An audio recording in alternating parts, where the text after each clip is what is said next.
Bu çektiği şeyler acı değil.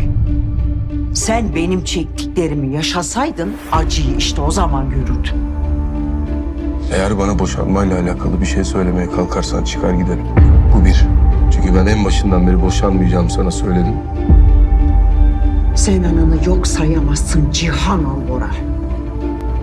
Alya karakteri şimdi ne yapacak? Cihan kendisine oynanan büyük oyunu öğrenecek mi? Meryem ve Bora'nın o hain planları yanlarına kar mı kalacak? Öncelikle videomuza en can alıcı noktadan, yani gerçeklerin o soğuk ama bir o kadar da arındırıcı yüzünden başlayalım. Bildiğiniz gibi Meryem ve Boran Alya'yı köşeye sıkıştırmak için inanılmaz bir entrikanın içine girmişlerdi. Alya'ya Serhat'ın aslında Cihan'ın oğlu olduğunu yalanını söyleyerek ona şantaj yapmış, zihnini acımasızca manipüle ederek onu Cihan'dan koparmaya çalışmışlardı. İzleyici olarak ekran başında saç baş yolduğumuz bu anların intikamı nihayet alınıyor sevgili dostlar. Yeni bölümlerde Cihan bu akıl almaz kumpası Meryem ve Bora'nın Alya'ya yaptığı o iğrenç şantajı ve Serhat yalanını tüm çıplaklığıyla öğrenecektir. Cihan gibi dürüstlüğe, aileye ve sadakate her şeyden çok önem veren bir adamın bu büyük ihanet karşısındaki tepkisi tek kelimeyle yıkıcı olacak. Kendi kanından sandığı, güvendiği insanların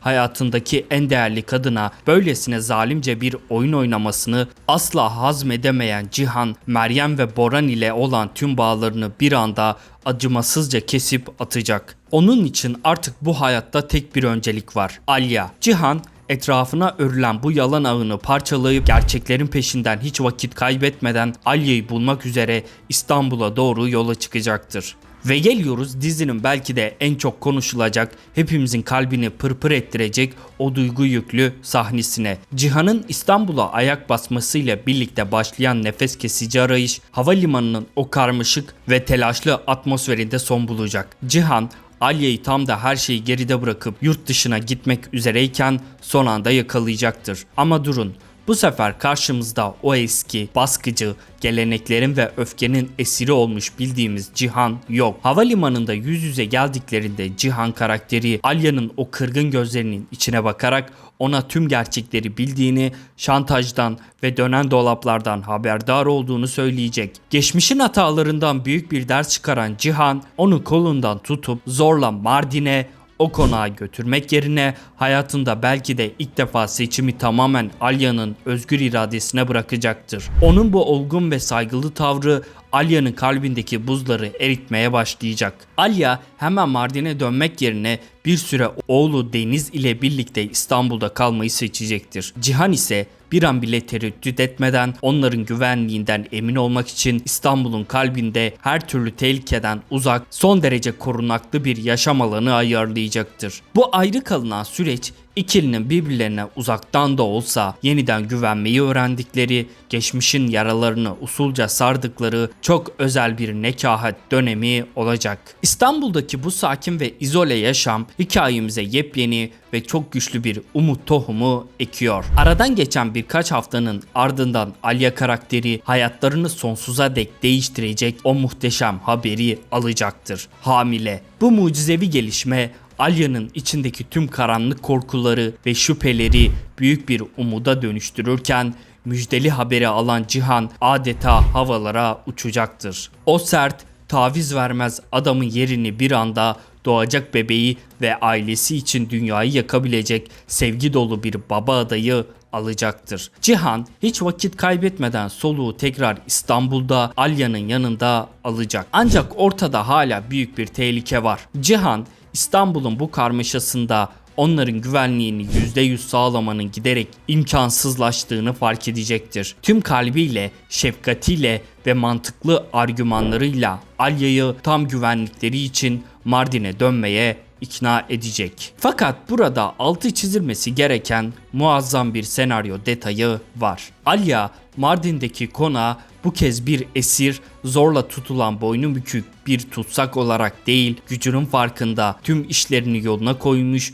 bağımsız bir kadın olarak ve tamamen kendi özgür iradesiyle başı dik bir şekilde geri dönecek.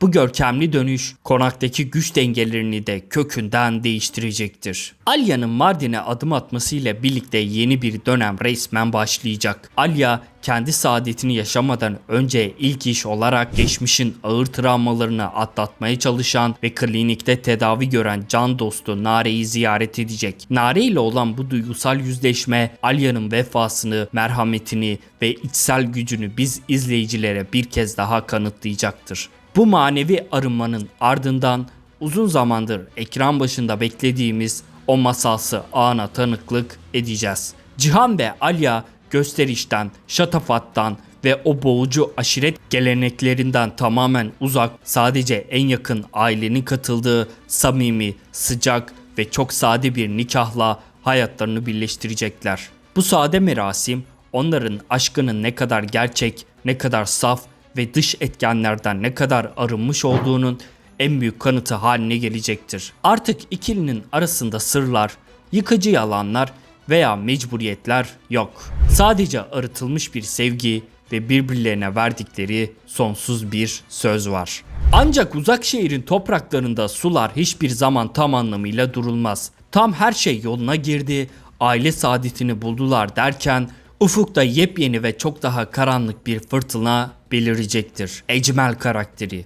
İki oğlunu birden kaybetmenin verdiği dayanılmaz acı ve kör edici bir intikam hırsıyla gözü dönen Ecmel, ailenin son varisi olarak gördüğü küçük Deniz Cihan'ı onlardan koparmayı kafasına koyacaktır. Ecmel'in bu sessiz ama ölümcül hamlesi konakta tüm alarm zillerini çalmasına neden olacak. Cihan, tırnaklarıyla kurduğu bu yeni hayatı ve ailesini korumak için konağın güvenliğini en üst düzeye çıkaracaktır. Adeta etraflarına çelikten bir duvar örecek. Bu gerilimli süreçte en büyük ve en güzel sürpriz ise hiç beklemediğimiz bir yerden Sadakat karakterinden gelecektir.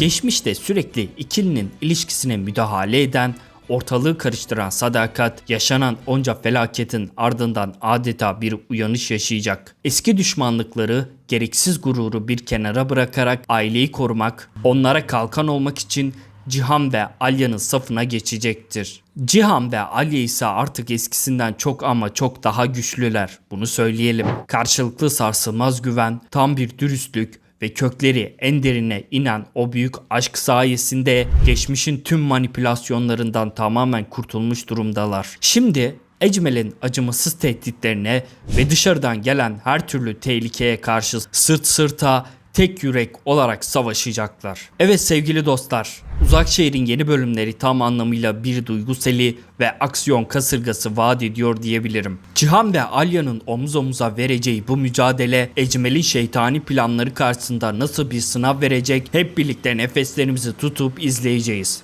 Peki sizler yaşanacak bu büyük gelişmeler hakkında ne düşünüyorsunuz? Lütfen düşüncelerinizi, heyecan verici teorilerinizi ve tahminlerinizi aşağıdaki yorumlar kısmında bizimle paylaşmayı unutmayınız. Videomuzu beğendiyseniz beğen butonuna basmayı, dizinin yeni bölümlerinden ve en güncel, en doğru analizlerden anında haberdar olmak için kanalımıza abone olup bildirim zilini açmayı unutmayınız.